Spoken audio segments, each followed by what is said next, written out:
Today I'll be sharing 5 essential oil painting tips to help you become a better painter.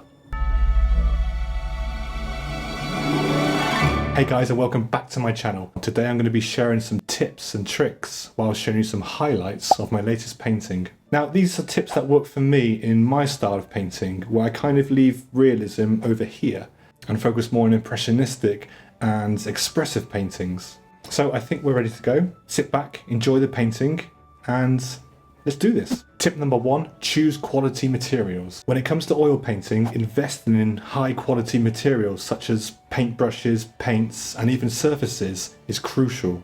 Opt for professional grade materials that offer better pigmentation and durability. This will allow you to achieve the desired effects and ensure the longevity of your artwork. This is especially important if you're selling your paintings, because you'll want your clients to know that they're purchasing artwork that will withstand the test of time. There's a huge difference between student grade paints and artist quality paints. I have used both, and I found that the higher end paints seem to last longer due to their higher colour pigments, meaning that a bit of paint on the brush really goes a long way. Now, I understand if you can't get your hands on high quality art materials, you only need a few colours to get started with.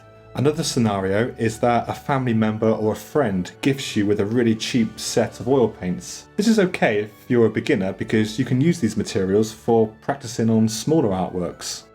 Tip number 2, understand the fat over lean principle. This principle refers to the layering of oil paints from lean to fat, ensuring proper drying and longevity of your artwork. Start with thin paint for your initial layers and gradually build up with thicker paint as you progress. This technique prevents cracking and allows for better adhesion between layers. Now for my medium, I absolutely love Liquin by Winsor & Newton, and by using just a little bit of that in my paint mixes, it keeps those paint layers flexible and prevents any problems down the road. The way I use Liquin is that I have a small blob of it next to my palette.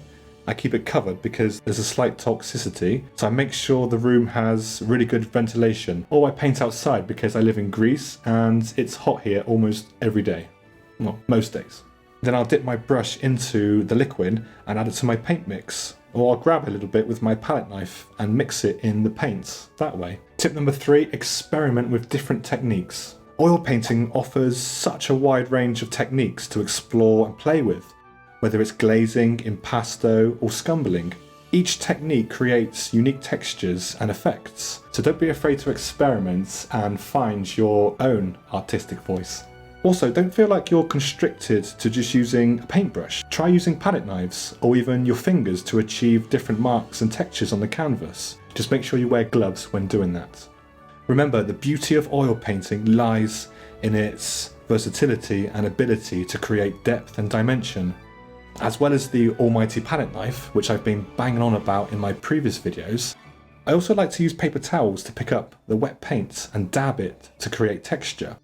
This is great when painting expressive clouds. You can even use the end of a palette knife or paintbrush to really cut through the paints. This works really well, especially on the final layers of the painting. Tip number 4, understand colour mixing. Mastery of colour mixing is essential for achieving harmonious and vibrant paintings. Take the time to learn about colour theory and how to mix primary colours to create a wide range of hues and shades. Start with a limited palette of primary colours and gradually expand your range. Remember, it's not about mixing the colours, but also understanding the relationships between warm and cool tones, complementary colours and colour values. I don't use black in my paintings. If I want a really dark tone, then I'll mix either burnt umber or burnt sienna with ultramarine blue, and that gives a really nice black-like colour. You can also tint the colour as well if you want it slightly warmer or cooler by adding warmer or cooler colours. Tip number 5, and my favourite, be patient and persistent. Unlike other mediums, oil paints take time to dry. Embrace this characteristic and use it to your advantage. Allow your layers to dry thoroughly before applying subsequent layers, as it prevents muddiness and allows for better control over your painting. Take breaks between sessions to let your artwork dry naturally. This gives you a fresh perspective when you return to it, enabling you to make more informed decisions and adjustments. It's not about creating a masterpiece with every stroke in every painting session.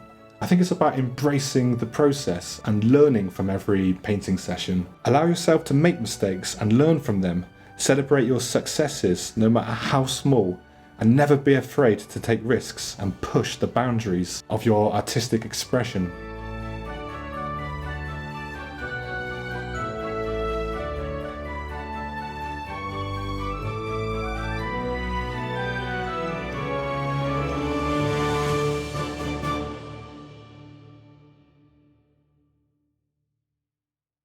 Thank you so much for watching.